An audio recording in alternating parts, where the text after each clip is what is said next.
Hi, my name is Christina Klauberg. I'm currently an intern. I go to the University of Tampa. I intern at Trinity Charter in fourth grade, and today I'm just going to go over a strategy of classroom management that I've adapted over time. It's called coaching in the classroom. And I'd like to think that I've adapted this strategy through being an athlete my whole entire life. I played softball since I was 7. I'm currently a college athlete now, and it's just something that I personally think works, and I think it could work for a lot of teachers.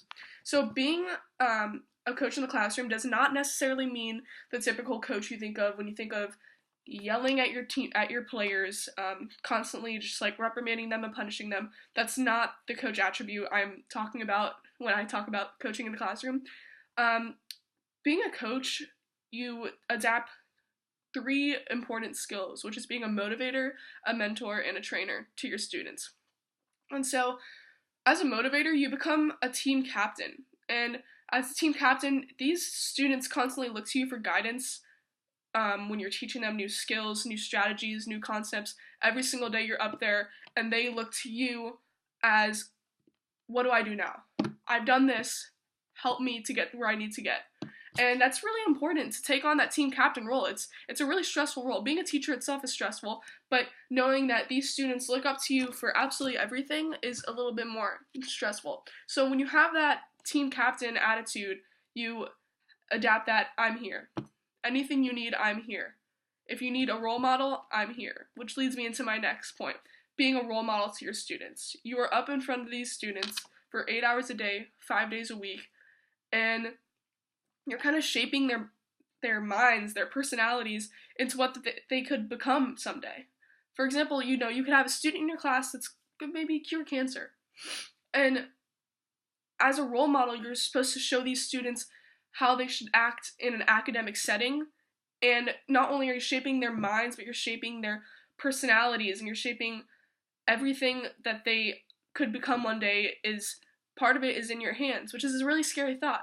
But if you adapt this role of a role model, these students could easily achieve in your classroom and come out as not only better students but better people.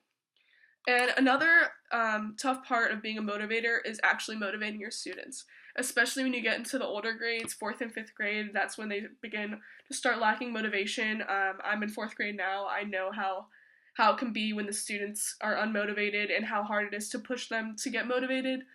But part of part of motivating students is showing them that you care, which teachers all around do that in a sense, but oftentimes students are like unmotivated because if I can't do this, I'm not going to do it.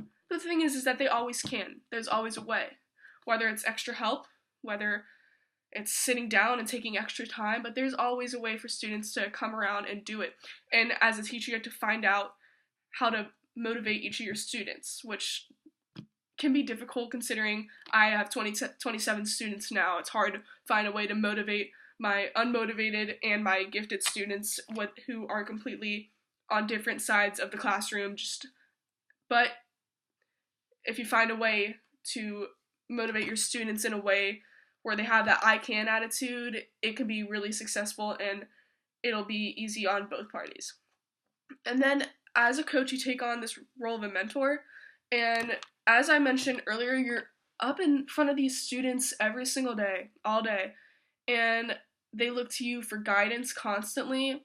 And so part of being a mentor is just advising them of the proper way to do things, you know, and students oftentimes don't necessarily adapt to maybe the exact way you're teaching something, especially in mathematics when you get to older grades. You can teach it one way and they already know how to do it another way, which is okay, but advising students of the proper way to do things and giving students options is all part of being a mentor. And another part of being a mentor and being a coach out on the field is being more concerned with a team or a class's success than your own.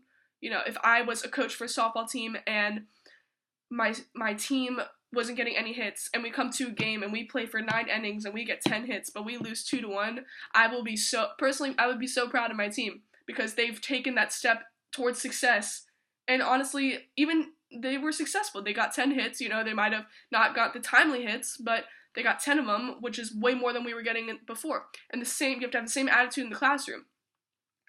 If a student is just completely not getting something, not getting any of the practice problems right, but one day they come and they get 5 out of 10 practice problems right, and it's finally starting to click, you're so concerned with that success over the, okay, hundreds on everything, I want my students all, like, FSA. But that success right there, it's just showing slow growth towards that success where you want them to be. Another part of being a mentor is just honesty and trust, and I know it's easier said than done. But building that mutual trust and mutual honesty is key in the classroom. I've started to realize, I'm not necessarily there yet, but I'm starting to realize that if I show my students, I trust you to make the right decision, they trust me in trusting them, if that makes sense. So the last part of my spiel is you also act as a trainer, obviously. As a coach, you become part of a team. You and your 25 to 27 bodies, you are one team towards one goal, which is just, as I mentioned earlier, it's success. You want success for everyone. So building off of that, you have to hold each other accountable, which basically means if I didn't do this, it's my fault. If I was working with a partner and I didn't do this, and I say, oh, but if you have to hold each other accountable, which is something that you kind of build through your students as a coach in the classroom. And the last part is students having this willingness to be teachable. So growing up, there's always a saying, if your kid's not coachable, they're not going to succeed. It's not the same exact way in the classroom, but to build teachable students, you have to show them that it's that trust that I'm here for you. Anything you need, I'm here. So basically, just remember the 3 key points: being a motivator, a mentor, and a trainer. And that's basically coaching in the classroom. Thank you for listening in.